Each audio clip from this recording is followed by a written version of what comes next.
To the rest of the world, the earthquake disaster in Christchurch, New Zealand began on February the 22nd. However, to the inhabitants of our small South Island city, the roller coaster life we now live started with a quake of magnitude 7.1 on September the 4th, and you can see that. That was captured at the moment of that quake. Since that date, we have experienced more than 10,000 aftershocks, including the disastrous quake on February the 22nd, which killed 185 people and left many thousands homeless and traumatised. More than 181,000 homes were damaged or destroyed. I want to talk for a moment about the people that we've all been talking about today, those who are most affected. And before I do that, I want to put myself in context, because Elaine started her speech this morning by putting her in context. And I think it's important for you to know where I come from in this. I've been privileged to be the manager of Better Women's Refuge now for 8 years. I was previously a school principal. So if you start getting restless and bored, watch out. I'll probably throw a curly question or two in there and there'll be a test at lunchtime. I accidentally fell into this work in family violence, as you do, when I had a very severe back injury and wasn't able to walk for a while and couldn't continue my career. And it's been my life work since then. But prior to that, I had been in an extremely abusive marriage for a very long time, in fact 21 years. And I have been the victim or the survivor of many physical attacks, including broken bones, and sexual abuse as well. Now I say that so that you know that when I speak about the experience of our women, I also speak from my own experience, from my heart, as well as from my understanding. Well, you know, we have to be prepared, don't we? Let me bring you back to the people who have been most affected in our experience. Previous victims of sexual abuse and family violence in their homes were the first people who contacted us after the major earthquakes, and that trend has continued. They talk about being terribly frightened because this violence which is happening to them is happening in the context of their homes. And in fact, the September earthquake was in the early hours of the morning when it was dark and they were in their beds. So you can begin to see that that was a group who were terribly traumatised. Single mums and their families have become our hidden victims. And more we're seeing effects not just on these women, but on their children and in the context of their whole everyday lives. Young children can't tell us always what's going on for them. My 7-year-old grandson said to me when he first came to stay with me after the big earthquake, "Now my Nana," I know when he says that, it means I'm going to be told what to do. "Now my Nana, I think it's going to be all right if I sleep on the floor." "Oh, okay, darling, shall we put a mattress down there?" "Oh, yes." "Now my Nana, I need," "What, darling?" "I need a bottle of water, a torch, and my boots, please." And that was his survival plan. He knew that he needed some stuff, something for on his feet, some water, and a torch. And so at 6, he was then, he had his own survival plan already worked out. Pretty impressive, but pretty scary as well. No. I'll talk to you a wee bit later about adolescence and what we've discovered. I took the centre photograph there of those young women. I stopped when I was trying to get away from the February 11th mess. And those girls were just absolutely distraught. They didn't know what to do, where to go, who to talk to, couldn't get their cell phones to work. And in the end I took them back to their school because it made sense to get them somewhere where they were at least known and could be supported. People who are disabled, particularly young people and the elderly, these are the vulnerable in our society. And we've talked about that a huge amount today, but we need to keep remembering it. Their voices aren't heard. Our voices need to be heard for them. There's our sequence of earthquakes. The red line is our crisis line. And I did this, well actually one of my staff did this, when we were trying to make some sense of the pattern and what was happening in family violence in Christchurch, because unlike some places, we have some statistics, which is fantastic. We, in our agency, are responsible for processing all of the police family violence response reports, and we've been doing that ever since the first earthquake. So we have our own set of fairly incontrovertible statistics, but only about reported events, we know that. So we have seen an increase which at times is 30% more than the baseline, at times is 67% more than the baseline, at times is 11% more than the baseline. We're finding it almost impossible to make any sense out of the pattern. But what we are beginning to see through our crisis line is that there is a delay in people contacting and people asking for help. And I think we've been talking about that this morning. What we have seen as an agency is that there is a huge gap between what we are seeing in terms of women seeking help, seeking support, seeking us, and the police reports.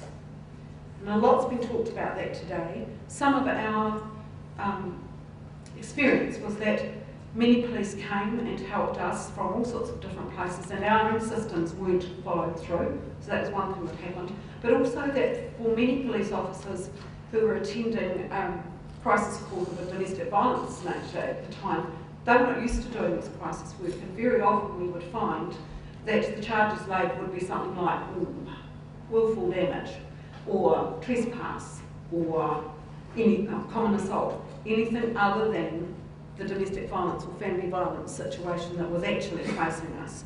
So we've had to do a lot of work around that.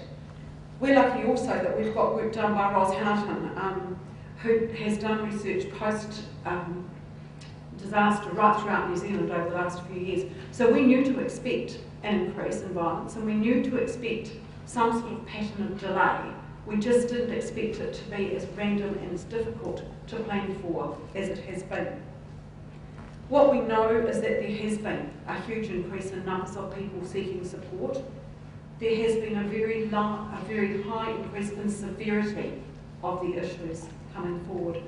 We know that many of our previous clients were the first ones to approach us in the initial stages, seeking more support. And we know that sometimes their calls to us have been for the basic survival things. They contacted us because they trusted us. They knew we were an agency that would listen to them. And we've taken that very seriously, because part of what we've heard all through this morning so far has been that people can't trust and they don't know who to ask. So for us, the fact that our clients could come and did come forward to us with the most basic needs sometimes was important. What we are beginning to see a pattern of in our situation is that with the ongoing and continuing and difficult multitude of aftershocks, and they still haven't stopped. We had a 4.6, I think it was Monday night. So we are still having these aftershocks. They're still there. We're still in our disaster. Our disaster hasn't stopped. And I'm not meaning that other disasters stop at the time of the event, but for us the event hasn't yet stopped. So it's quite difficult to make this all work. And I know this sounds confusing, believe me it is, when we're living it. So what we're finding is the best source of information for us, and the research that informs us the best actually, is research that suggests that natural disasters of repetitive and chronic nature are causing stress such as that caused in wartime. So let's talk about our women and children for a minute or two.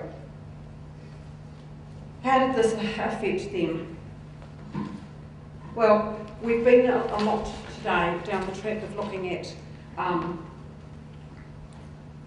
what has happened to women. We're seeing many effects of the double whammy of family violence and the earthquake, and both of an ongoing nature. We know that women downplayed their experience of domestic violence. We know that many couples who've been apart for a significant period of time due to previous family violence reunited. And with that reuniting came serious issues. We know that serious issues around access and custody of children have reared their heads, particularly where the home of one of the parents has been damaged, and we know where several non-custodial parents petitioned the courts and to get custody of the children because of concerns around their education and their health. We know women were unable to access support services, medical care, counsellors, transport was difficult. And we know that this made women, particularly those bringing up single children on their own, more and more vulnerable. I well recall the day when some of our helpers came back with that shell-shocked look on their face. And we sat down at the table, as we do a lot of doing, sitting down, talking, debriefing, thinking things through. And two of our staff had just been to a household in Wainoni, which is one of the most affected suburbs, and found a woman with her 5 children sitting on a couch in a home with no power, no running water, no sewage. The children had no clothes and they had run out of food and water. Now they found her by accident because she had been a previous client and we'd gone back to check on everyone. And when somebody talked to her and asked her what was happening, she had just run out of steam. She had coped now for 10 days in those circumstances with those children. It was a 3.5 kilometre walk for her to go and get water. She couldn't do it. So we need to remember these people. Let me talk to you now about some major trends we've found. The rise in the number of child v parent family violence incidents is the surprise for us in all of the things that have happened. We have discovered that in December 2011, we've looked back and done a statistical analysis that child v parent violence was second only to intimate partner violence. And it was 24% of the total violence cases. We've analysed over 5,000 cases now, so we're starting to see a very serious trend in the rise of adolescent violence. It's really hard to understand that. Some people today have helped us to understand that a bit further, but what we're definitely seeing is that this reflects the children's experience, the change dynamics in the home. They talk to us, the kids talk to us about their parents being clingy and afraid to let them go. There's no power. The phone lines aren't working. Dear God, they can't play their games, they can't go on Facebook. There's nowhere for them to go. The sports clubs are all closed, half the schools are closed. The ones that are open have got staggered hours. Now, this is last year, this is changing as we speak. There's much more drinking at home and with neighbours instead of controlled environments. That affects the kids. And what we're finding is that families sharing limited space with no water and no sewage also puts huge pressure. These young boys, mainly boys, are resorting to violence in ways that we've just heard described, actually. Thank you. And your talking today has helped me understand more what's happening with our young boys. What is challenging for us now is what do we do about that? How do we support our future young men? Because I believe that when we're talking about domestic violence, we're talking about our families and we're talking about our future. And for me, those young people are our future, and it's absolutely incumbent upon us now to do something with that knowledge because we've got the knowledge. I know. I'm watching. So, can I just bring you to what happened to us as an agency? Because one of the things that we've been doing and what we'll do further today is tease out how we can go forward and how we can plan. So let me tell you about our service. Our safe house was damaged in 2010 and the client staying had to self-evacuate because we couldn't get to them. The house, which is owned by Housing New Zealand, hasn't been repaired to date, and it took us 3 months to find another safe house, which is much smaller. We lost our children's therapy room and our associated office. Many of our workers struggled with damage to their own homes and disruption to their families. In February, 20% of our staff and trustees lost a loved one in the quake, and it's taken us a huge amount to get into that. These pictures are all of things that mean something The candle is the one that we burned for the people that we lost when we loved. The houses are houses of our staff members. So they've helped to put this together. This is them. When we talked about this conference, I asked them how they were feeling now compared to what they were feeling then. And they still said this: we are only just coping, and in fact sometimes we dread the phone going, as we don't think we could cope with hearing any more stories about the earthquakes. They've spoken about having no motivation, about personal issues overwhelming them, and about all their emotions being involved and absorbed in just surviving. So, where to from here? We've learned that trauma doesn't come with labels on it. It's not easy to understand trauma, but we need to. We all need to. We need to understand that trauma doesn't sit in our heads and go, oh, this was a trauma caused by a childhood experience. This was a trauma perhaps caused by a nice car accident that we had. We know that trauma builds up, and when more trauma happens, it excites that reptilian centre of our brains and causes us to react in that fight and flight way. But we need to understand what that means for the women and children we work with. I just want to finish with a couple of comments about what we need to continue our work. Whoops, oh dear, I'm not good at this. This is us now, this is what it looks like today. What we've gained the knowledge of is that volunteers are a critical part of our recovery. They need to be valued. They need to be accepted as a legitimate response by a society to its own needs. Bureaucrats need to accept this and help them, not hinder them in their work. Being affiliated to a national collective was an enormous help to us post-earthquake and has really kept us going.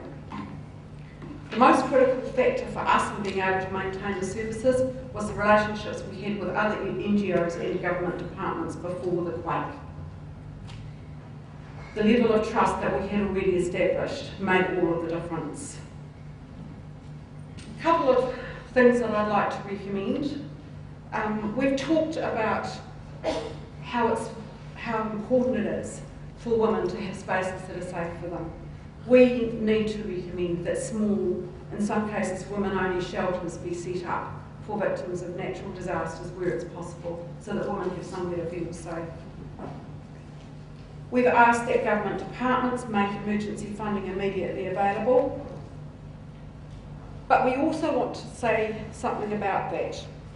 We'd like to say that in the middle of a disaster or a series of disasters, or even immediately following that, is not the right time to ask us, government departments, not-for-profit agencies, to participate in blue sky planning for the future. We're all completely overwhelmed by the task at hand, and still are, I suppose, to a point, and we found it very daunting and disrespectful to be told by our Ministry of Social Development that we were in the middle of a wonderful opportunity to change how things were done in the social service sector. Last paragraph. In conclusion, over the last 18 months, we've cried, we've laughed, we've been terrified, and we've been heartened. We've learned lessons, and then we've had to learn them all over again. We've thrown out all our preconceived notions of strength, resiliency, and independence. We've learned to get up and carry on. Thank you.